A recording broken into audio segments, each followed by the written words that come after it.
नमस्ते मेरे प्रिय छात्रों। तो आज हम पढ़ने जा रहे हैं वाह रे हमदर्द, यह कहानी जो कि घनश्याम जी अग्रवाल द्वारा लिखित है। तो आइए शुरुआत करते हैं।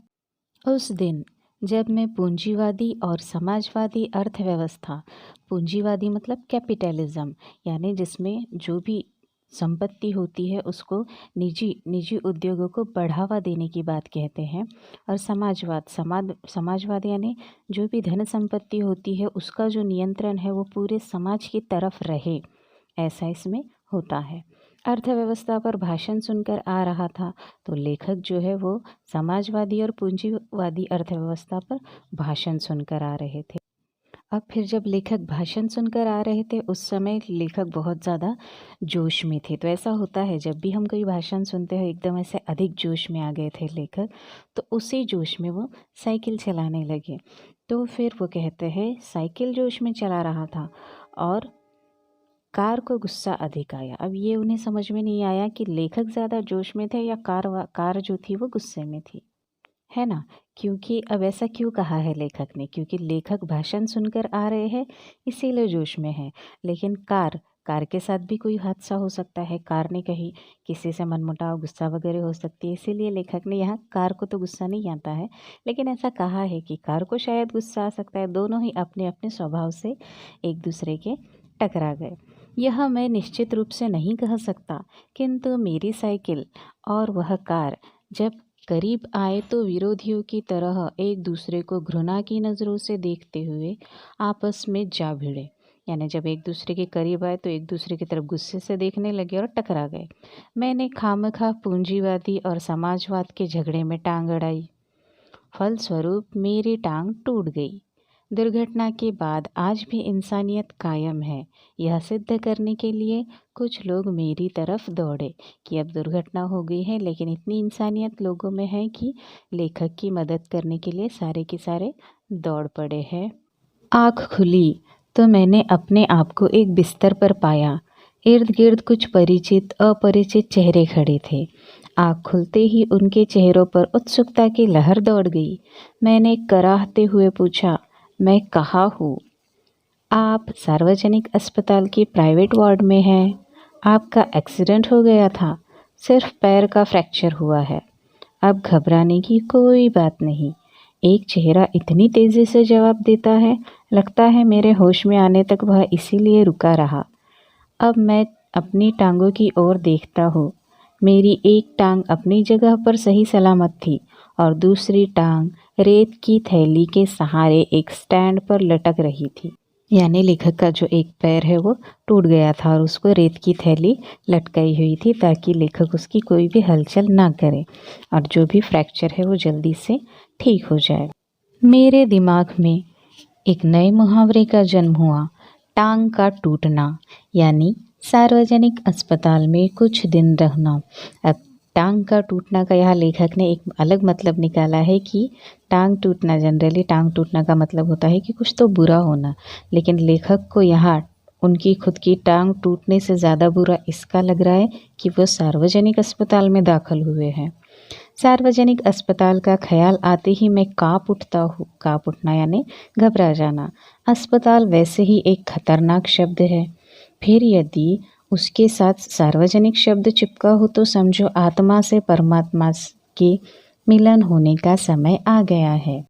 अब लेखक ऐसा क्यों कहते हैं? क्योंकि जनरली क्या होता है, सार्वजनिक अस्पताल जो होते हैं वो थोड़ा सा प्राइवेट अस्पतालों से थोड़ी वहाँ साफ़ सफाई है और बाकी जो चीज़ें हैं, जो इंतज़ाम वगैरह है वो थोड़े कम होते हैं, इसीलिए लेखक ने ऐसा कहा है। अब मुझे यूँ लगा कि मेरी टांग टूटना मात्र एक घटना है और सार्वजनिक अस्पताल में भर्ती होना ये दुर्घटना है। टांग से ज़्यादा फिक्र मुझे उन लोगों की हुई जो हमदर्दी जताने मुझसे मिलने आएंगे। ये मिलने जुलने वाले कई बार इतने अधिक आते हैं और कभी कभी इतना परेशान करते हैं कि मरीज़ का आराम हराम हो जाता है, जिसकी मरीज़ को खास ज़रूरत होती है। जनरल वार्ड का तो एक नियम होता है कि आप मरीज़ को एक निश्चित समय पर आकर ही तकलीफ़ दे सकते हैं, किंतु प्राइवेट वार्ड यह तो एक खुला निमंत्रण है कि हे मेरे परिचितों, रिश्तेदारों, मित्रों, आओ, जब जी चाहे आओ, चाहे जितनी देर रुको, समय का कोई बंधन नहीं। अपने सारे बदले लेने का यही सही वक्त है। बदले का बदला और हमदर्दी की हमदर्दी। मिलने वालों का ख्याल आते ही मुझे लगा मेरी दूसरी भी टांग टूट गई है। यानी लेखक ऐसा कहते हैं कि जो तकलीफ़ होती है जब कोई मिलने आता है तो ऐसा लगता है दूसरी जो टांग है वो भी टूट चुकी है, इतना बुरा लगता है। अब लेखक ऐसा इसीलिए कह रहे हैं कि जो देखने वाले आते हैं उसमें कुछ कुछ तो ऐसे होते हैं कि हाँ हाँ तुमने मेरे साथ ऐसा किया था ना, इसीलिए ऐसा हुआ है। यानी मन में कुछ और होता है और ऊपर से हमदर्दी दिखाते हैं, तो उन पर यहाँ लेखक ने व्यंग कसा है। मुझसे मिलने के लिए सबसे पहले वे लोग आए जिनकी टांग या कुछ और टूटने पर मैं कभी उनसे मिलने गया था। मानो वे इसी दिन के इंतज़ार में थे कि कब मेरी टांग टूटे और कब वे अपना एहसान चुकाए।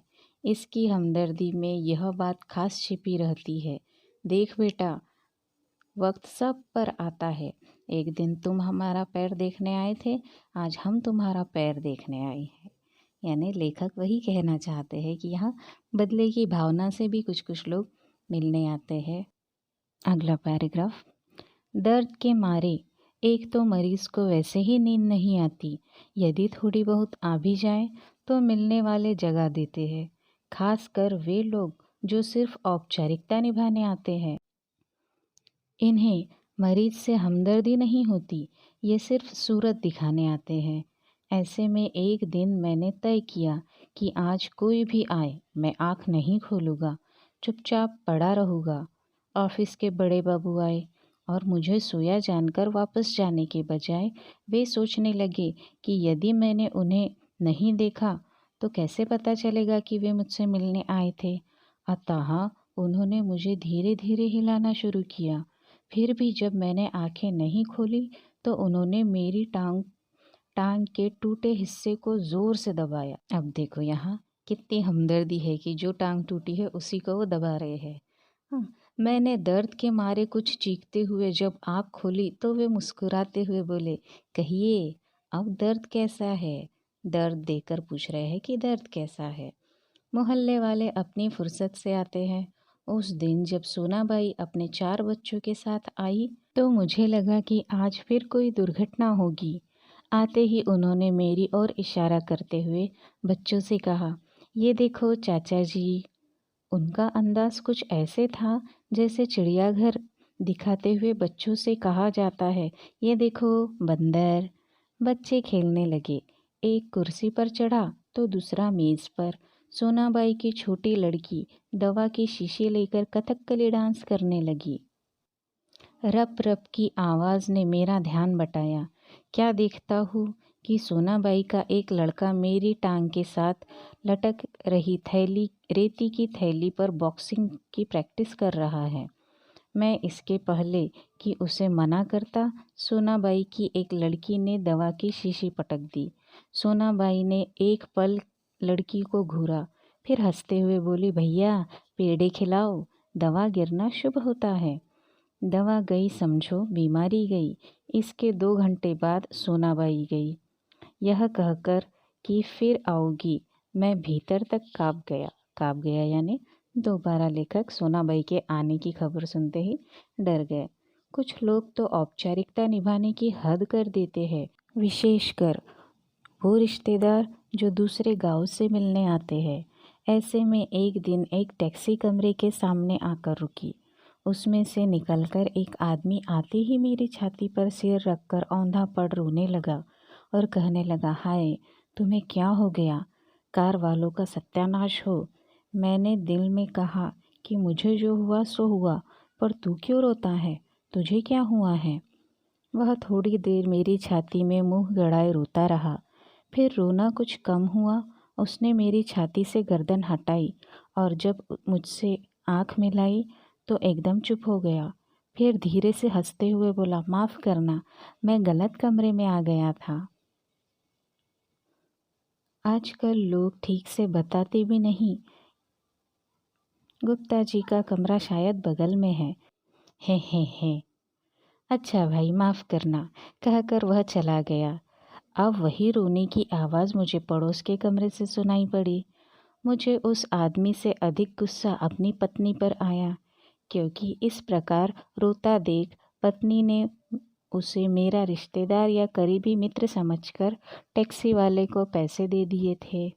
हमदर्दी जताने वालों में वे लोग ज़रूर आएंगे जिनकी हम सूरत भी नहीं देखना चाहते हैं। हमारे शहर के एक कवि है श्री लपकानंद। उनकी बेतुकी कविताओं से सारा शहर परेशान है। मैं अक्सर उनसे दूर से ही देख भाग खड़ा होता हूँ।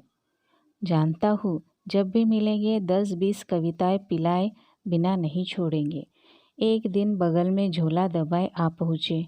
आते ही कहने लगे, मैं तो पिछले 4-5 दिनों से कवि सम्मेलनों में अति व्यस्त था। सच कहता हूँ कसम से, मैं आपके बारे में ही सोचता रहा। रात भर मुझे नींद नहीं आई और हाँ, रात को इसी संदर्भ में यह कविता बनाई। यह कह झोले में से डायरी निकाली और लगे सुनाने। असम की राजधानी है शिलोंग। मेरे दोस्त की टूट गई है टांग।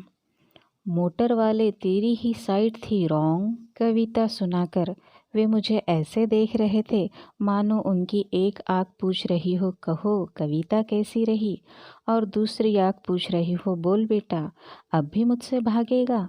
मैंने जल्दी से चाय पिलाई और फिर कविताएं सुनने का वादा कर बड़ी मुश्किल से विदा किया। अब मैं रोज़ ईश्वर से प्रार्थना करता हूँ कि हे ईश्वर, अगर तुझे मेरी दूसरी भी टांग तोड़नी हो तो ज़रूर तोड़, मगर कृपा कर उस जगह तोड़ना जहाँ मेरा कोई भी परिचित ना हो, क्योंकि बड़े बेदर्द होते हैं ये हमदर्दी जताने वाले।